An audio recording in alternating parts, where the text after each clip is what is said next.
Бодрый самовар. Доброе утро.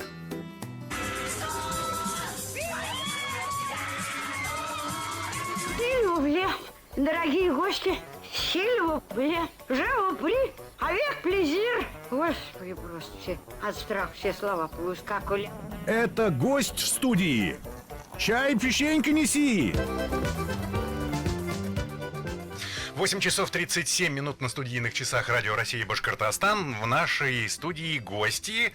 Чай, печенька принесли. Надо представить гостей. Актриса и режиссер Башкирского государственного театра кукол Ольга Штырляева. Доброе утро. Доброе утро. Сегодня у нас в гостях и актер этого театра Эмиль Латыпов. Эмиль, приветствуем. Здравствуйте. Добро пожаловать.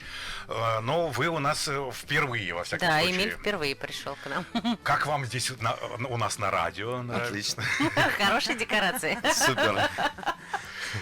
Вот, а самое главное, тут и свет в лицо светит. Вообще все условия для Камеры допроса. снимает. Вот. Ну что, вот не скроем, что, ну, как всегда, у любой встречи какая-то, ну вот, я не знаю, там должна быть причина. И в данном случае очень здорово, что уже, в принципе, мы даже как-то, по-моему, так краешком затрагивали эту тему, говорили Марат, когда Файзулин к нам о приходил, подготовке да. театра. Теперь уже вот близко совсем премьера, и мы говорим о спектакле «Храбрая куница». Ну, рассказывайте же нам, рассказывайте, Что там, что за куница такая? 27 мая в 12 и в 2 на сцене оперного театра, на малой сцене оперного театра состоится премьера нашего нового спектакля, который называется «Храбрая куница». Мы решили сделать подарок городу на 450-летие Уфы. Заранее подарок, потому что мы уже понемножку начинаем его отмечать, да, готовятся какие-то сюрпризы и так далее. Историю сочинили мы вместе со Светланой Чураевой, с моим драматургом. Мы работаем уже не в первый раз, находим общий язык, и мне нравится результат, который у нас получается. История, она оригинальная. В том плане, что вот конкретно такой сказки не было. Нету. То есть она написана на основе, так скажем, даже я бы сказала, не то чтобы на основе, а вдохновленная Светлана национальным материалом, сказками, легендами. Мы очень много искали материала, вот этого вот этнического перебирали, и в итоге у нас родилась вот эта сказка «Храбрая куница» про куницу парня. Его зовут Бахит, его как раз играет у нас Эмиль Латыпов. Это героическая история. То есть там такая героическая тема спасения. История на самом деле о жертвенной братской любви. То есть о братской любви, у которой нет преград, ради которой можно и жизнь отдать. Любви к отцу, любви к брату, любви к родной земле. Еще там из такого оригинального по сюжету, я бы сказала, есть персонаж Курикот. Вот. Курикот – это смесь кота и курицы. Это брат Бахита, почему куницы. он не куниц? А потому что он, как сказать, он сирота. И как раз с этого начинается история. На самом деле невероятно интересно написала Светлана, так все намешано, и даже есть моменты, которые не до конца, ну, в смысле, открываются только в финале. Слушайте, ну это уже прямо Интрига. захотелось. Да. Уже интересно посмотреть. А какие куклы, с какими куклами вы работаете, Эмиль? Как бы правильно сказать? Или вы будете в живом плане? В масках, да, мы в масках? масках. Да, невероятно интересно. Мы отдаемся полностью, работаем. Очень интересно. Я не знаю, что еще добавить даже. На самом деле это не новое для нас решение, да, когда живой актер в маске работает. Но в данном случае мы с хореографом Рустамом Имамовым разрабатываем достаточно такую насыщенную пластику. То есть актеры не связаны, как сказать, их не сдерживает эта маска. Очень много акробатических моментов, танцевальных моментов. То есть актеры на самом деле, кукольники наши привычные, но есть моменты, когда мы давно не сталкивались с этим. Какие-то вот, и как раз то, что касается акробатических вещей. Да, мы все в институте учились, да, мы все знаем, как кувыркаться, но вот как это делать в маске, вот конкретно с таким моментом мы еще не сталкивались, ты, по-моему, еще. Поэтому в этом, конечно, так это и интересно, и вот этот энтузиазм актеров, в основном, конечно же, это молодые актеры у нас заняты в этой постановке, у нас есть и взрослые актеры, так скажем, которые помогают нам делиться опытом с молодыми, да, но то, что касается физической подготовки, конечно, молодежь тут выигрывает в эффектности, так скажем, при поднесении материала. Но помимо маски, наверное, Эмиль, еще же там какая-то часть, Да, элементы точно. костюма. Вопрос костюм, сразу возникает. да. Раз это маска, Это и значит, еще и хвост, костюм. наверняка, Да, да. конечно, Как это Костюме, делается? кто... Во-первых, Кувырки. это художник-постановщик Ильнур Слявчин. Он когда-то работал у нас в театре, а сейчас он главный художник в Сургуте, в Сургутском театре кукол «Петрушка».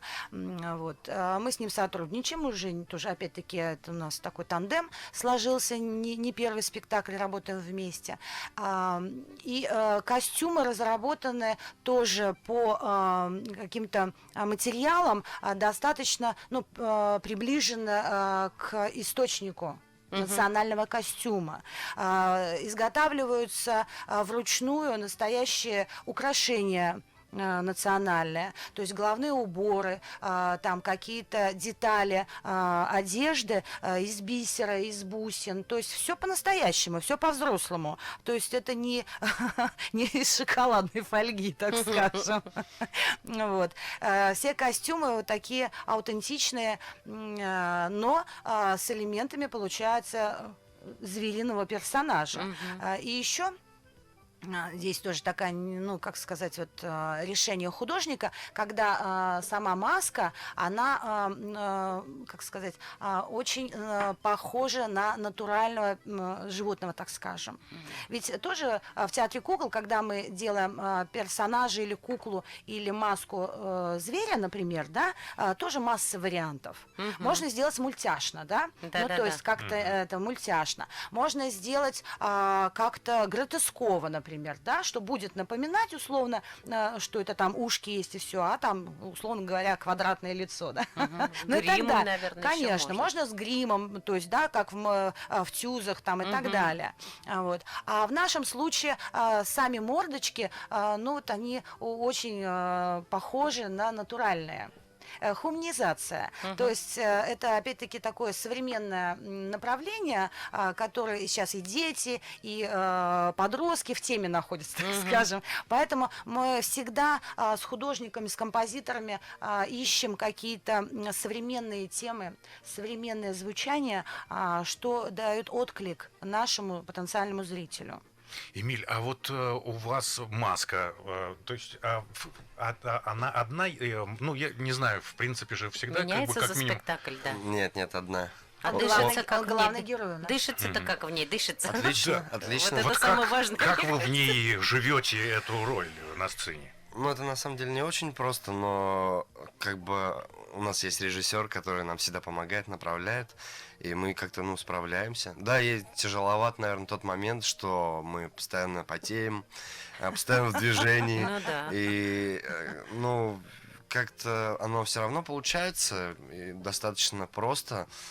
Наверное, потому что мы знаем, что мы делаем, мы готовы ко всему, как говорится, и как-то все, оно даже проходит все незаметно, настолько мы увлечены процессом, что мы например, вчера у нас репетиция была, там мы с утра, чуть ли не до позднего вечера, и мы настолько увлечены, что мы смотрим, а время уже 8 часов, думаем, а как так время быстро пролетело, и уже пора домой, так сказать.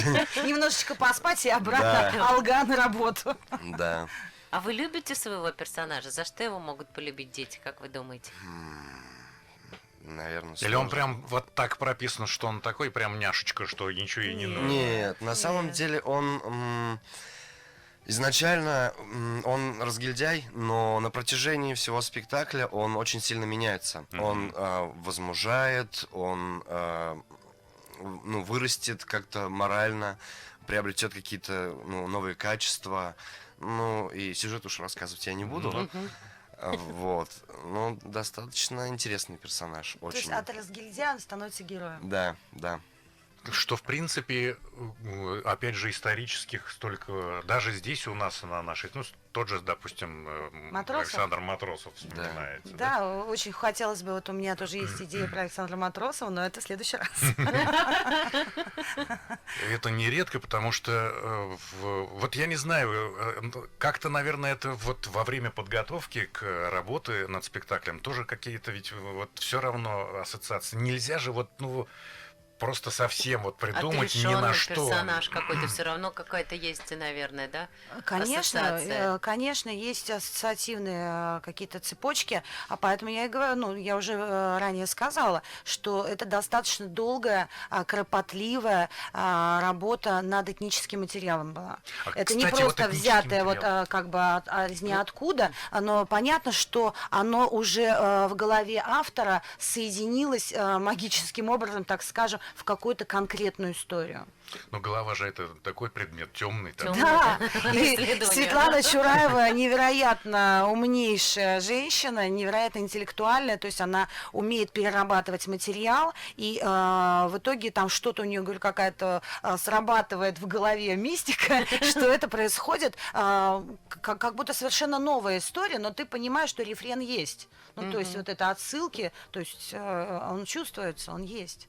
А какие-то прям вот конкретные, я не знаю, сказки или что-то, вот материал был литературный, перерабатывался? Или литературный, конечно, литературный. Литературный. Но вы же понимаете, что то есть у меня уже третий, так скажем, заход работы с национальным материалом, и две инсценировки делала я сама. То есть это «Лиса-сирота» и «Два кота». Да. И вот эта вот работа над первоначальным материалом, когда ты сказки начинаешь читать, башкирские сказки, так же, как и многие национальные сказки, любого народа, так скажем, да, они невероятно короткие. Они Это буквально полстранички занимают.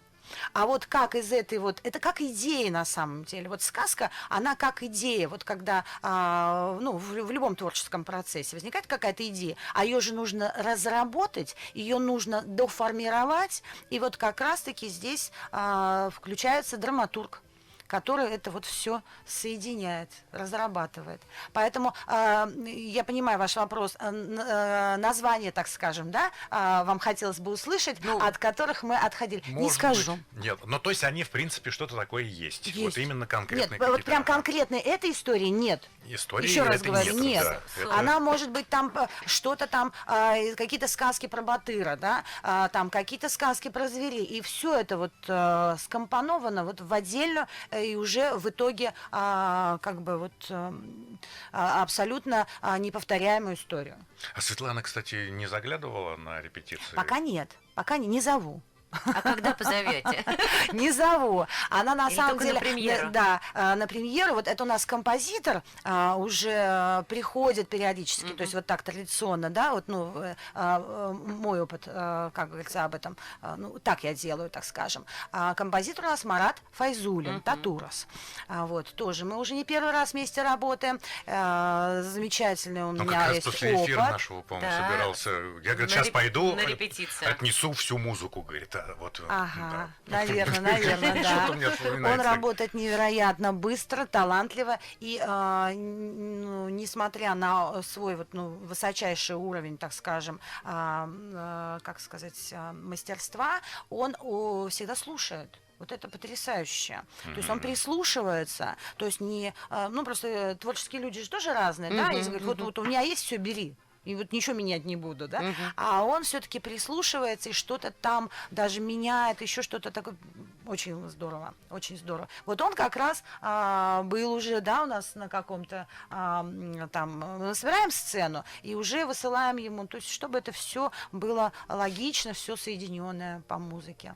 Здорово, здорово. Мне хотелось бы спросить, Эмиль, у вас, вы, ну, я не знаю, вот так вот, очень условно, ваш зритель вот этого спектакля, вы для кого играете? Вот вы как там примерно понимаете, что это Вообще, там... представляете вы всегда себе, вот когда репетируете до премьеры, какие Потому что они... спектакль же, он может быть там для там, двухлетнего Ну, ребенка, в смысле, возрастное вы для имеете? кого-то, и Возрастное? может быть он более женский, а может быть где-то более... Вот здесь поэтому, опять Вот, же... наверное, на этот вопрос, да, скорее всего, сможешь ответить, Эмиль. Да, более мужской, наверное. Но это вообще, мне кажется, для подростков больше. Мне так кажется. Я, конечно, не знаю, ну, Ну, мы точно не спрашиваем, как понимаю. вы ощущаете. Ну, вот да. я ощущаю, наверное, что это больше для подростков, потому что они могут там перенять что-то, какие-то, может быть, моменты будут, где они ну, найдут что-то похожее. Да, почерпнут как-то для Да. себя именно там алгоритм действий, например. Да, ну, наверное, больше спектакль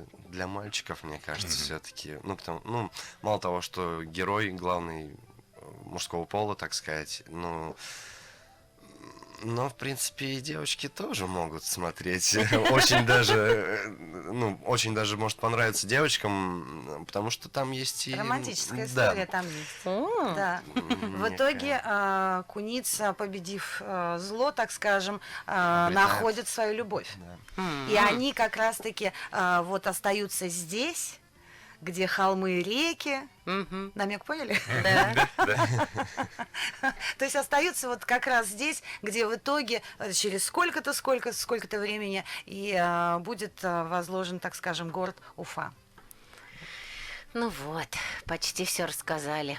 Просто, наверное, хотелось еще раз, значит, это когда будут сыграны спектакли премьерные, но у нас выигравшая это Уже есть, да? вот Да. знает, Да. конечно, да.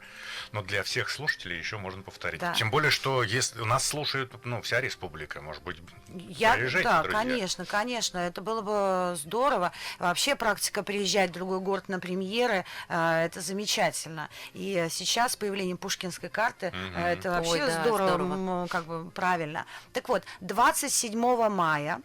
Это будет у нас Суббота. Мгм. да, через, получается, сегодня понедельник. В эту субботу В эту премьера. субботу премьера 27 мая в 12 и в 2 на малой сцене оперного театра.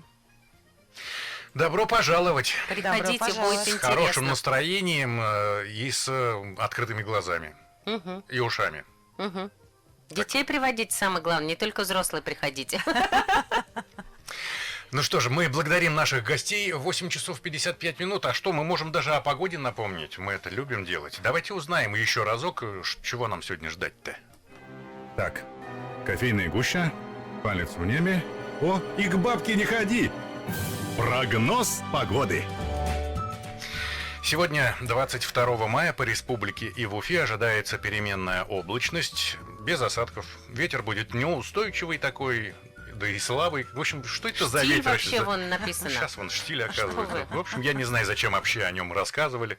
Далее, температура воздуха по республике днем составит 22-27. В Уфе, ну, теплее, просто потому что здесь много каменных зданий. 25-27 градусов. Атмосферное давление в течение дня существенно меняться не будет. Сейчас оно составляет 761 миллиметр ртутного столба. Относительная влажность воздуха 56%.